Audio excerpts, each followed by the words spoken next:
what I got. New coveralls. Oh, I was just about to give you yours. Now we can throw those away. They're all blown out.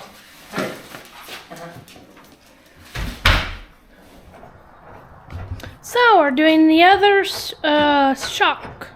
Yep.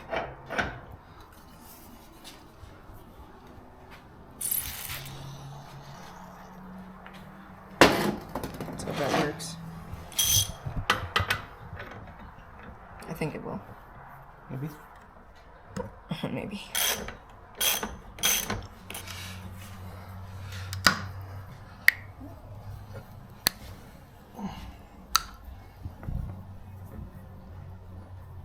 Got it out. Now that's going back.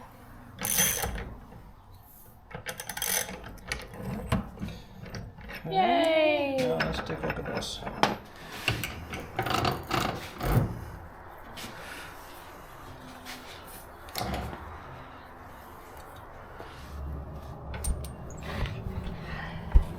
Say hello. Hello. It's not just your face. I'm getting Dan's face and what he's working on. I know. Yep. Now we put the shock in. Well, there we are. Black and white shocks.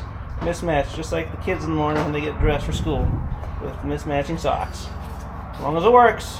So the story behind this is I bought 2 of those off eBay for like $18 a piece. One shipped, one never sent me, so they refunded my money. So I found a second one on Amazon for like 44 bucks, a lot more money, but still pretty reasonable. That one they shipped me, and halfway here, they refunded my money, turned it around, and shipped it back to the company. No idea why. Don't know why that happened. So I went on Amazon and found this one, exact same part number, just black, and it was 20 bucks. So all in all, it worked out for my better, for the best, and $18, $20. Well, I think we finally got enough parts to rebuild this transfer case. We got Macy teaching the dog bad habits. But this is a 207 if you don't remember, and I've been having troubles getting parts. So this bearing here is what it takes 2 of these, and I was able to get these off eBay, and they're new old stock Mopar bearings. There's the part number. Good luck finding them in the future. Look at the date on these, 1989. The seal kit was pretty good. I am missing this seal. This did not come in the kit. I think this is supposed to be that. Obviously wrong. Fortunately, this has a part number on it, so I'm going to go to the parts store and get that, but that goes around this shaft here. The other bearing I ordered, and they charged me for, but as you can see there, it says no stock. So, what that bearing is it goes under here.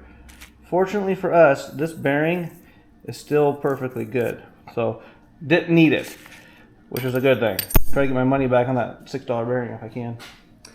Other than that, it I think is ready to go back together. So, as long as we can remember how to put it back together, I think we'll be fine. We did have to change this yoke out with one from a 231 that I had in the back because the 207 came with a really weird drive shaft in the front. But anyways, we'll see if we can get this back together today, hopefully.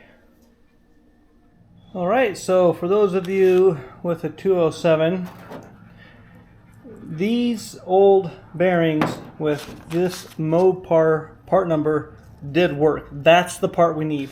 And I will overlay a picture of the numbers on the bearing themselves that I took when I pull these out of the package. Hopefully that helps you guys that have a 207 in the future, because that number doesn't bring up anything other than old Mopar stuff.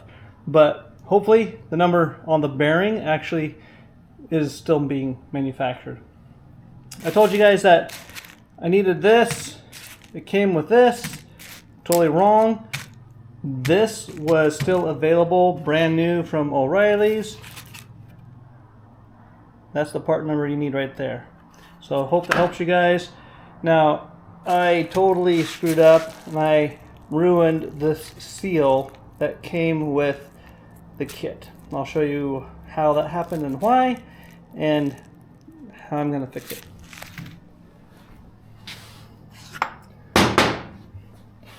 Alright, so this is a little different.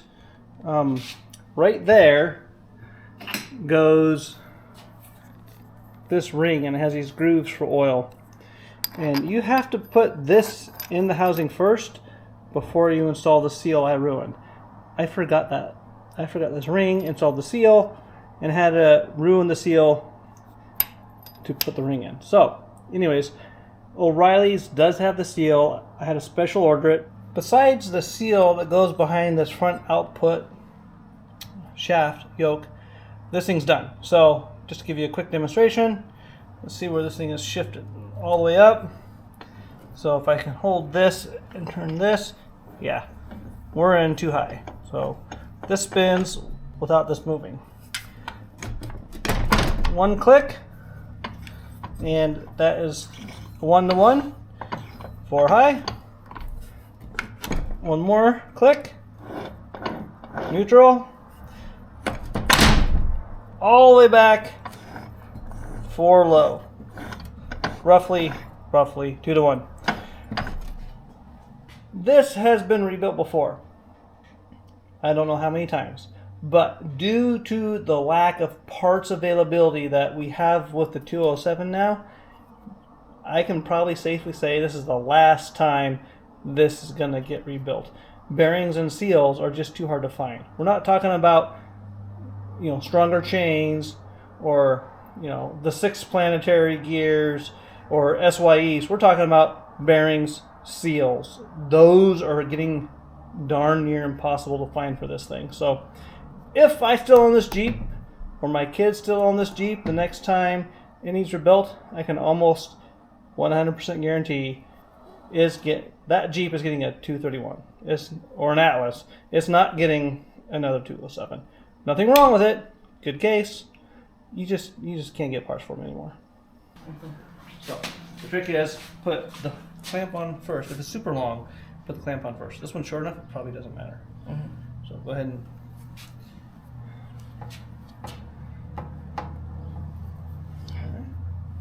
I'll have to. How yeah, far? that's why if it's super long, you put the clamp on first. He doesn't go that far? Yeah, just go as far as you want. There you go. So what's that for, Maddox? Why are we doing this now? So we don't have to. You can use that end too, Because this is all the way up at like the top or the bottom of the Jeep, and it's difficult to do like that. Once it's in the Jeep, it's hard to reach. Yeah, So we're You gonna better be going the right way. We're gonna put a short one on first. I think so. You're using that wrench weird, but okay. I know. And weird. It's being very. You can flip it sometimes. No, really? It's almost like I knew that. Okay, you don't have to get it super tight. It's just a vent, right? You know what the vent is for? You know why I'm doing this? So it's straight? Nope. So I can go to the hardware store and get more hose this size and a barb fitting this size. So we're going to save this because we're going to take that to the store. Okay. Sounds good. So what this does is when this is running, you're driving, and these gears are turning, the oil's going around, it gets warm and builds pressure. So if you don't give the air a place to go, you'll actually blow your seals out and start leaking out your seals. Oh, that's not good. So this is a vent. So what we're going to do is, this is just easy for us to get to once this is installed. I'll get a double barb fitting, put it in here, and we can run a longer vent hose up wherever we want once it's all done. This usually doesn't work the first try. Okay, let me see how it goes.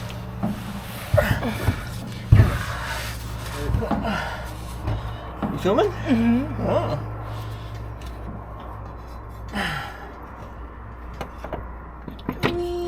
Yeah, That y'all. was like the first time that's ever happened. Okay, Maddox, go get the nuts on the bench for this. Hurry up.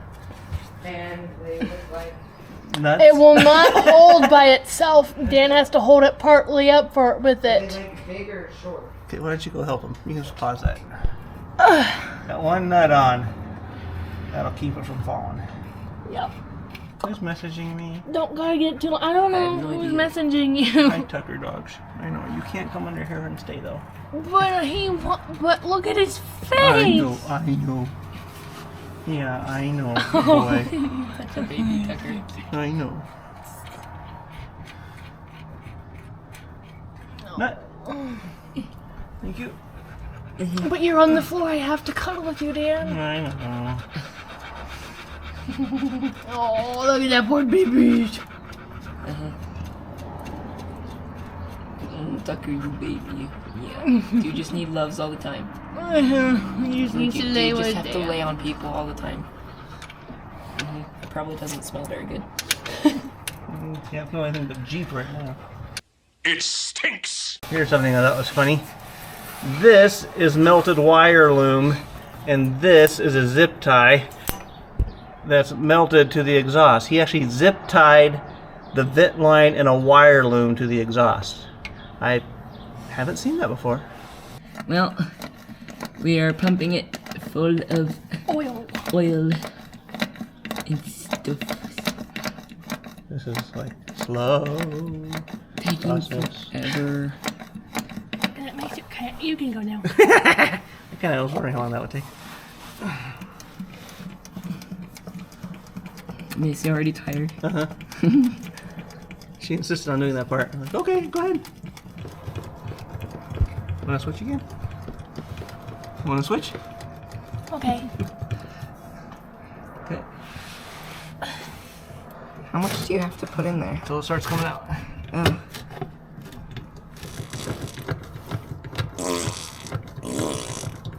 Maddox, stop. Nope, stop. Hang on.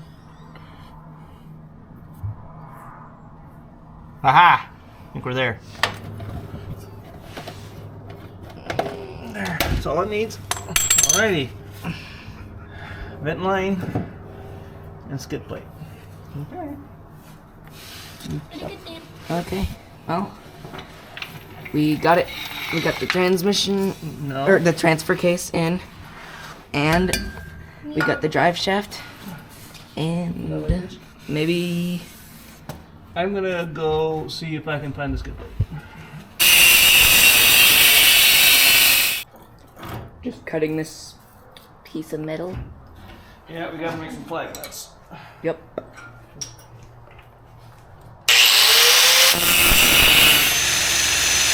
Now we're drilling a hole in the pieces of metal that just got cut off.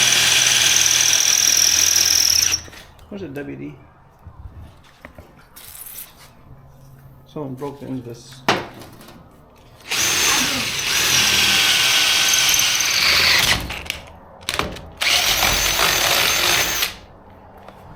I think it's because it got it got tightened something when I was spraying it, and then I had to yank it out. Mmm. Macy over here just eating food. One.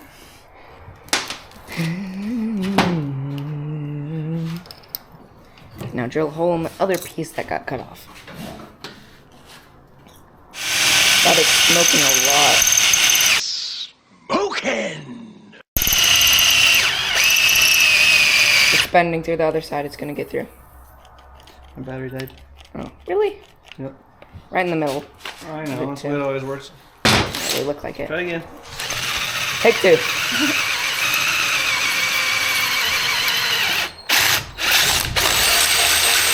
There we go. Okay, good.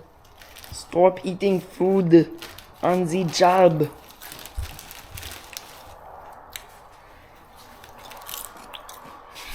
Weirdo. Alright, now we need to go out. Macy, can you get my rolling helmet, please, and my gloves? Well, time to go weld.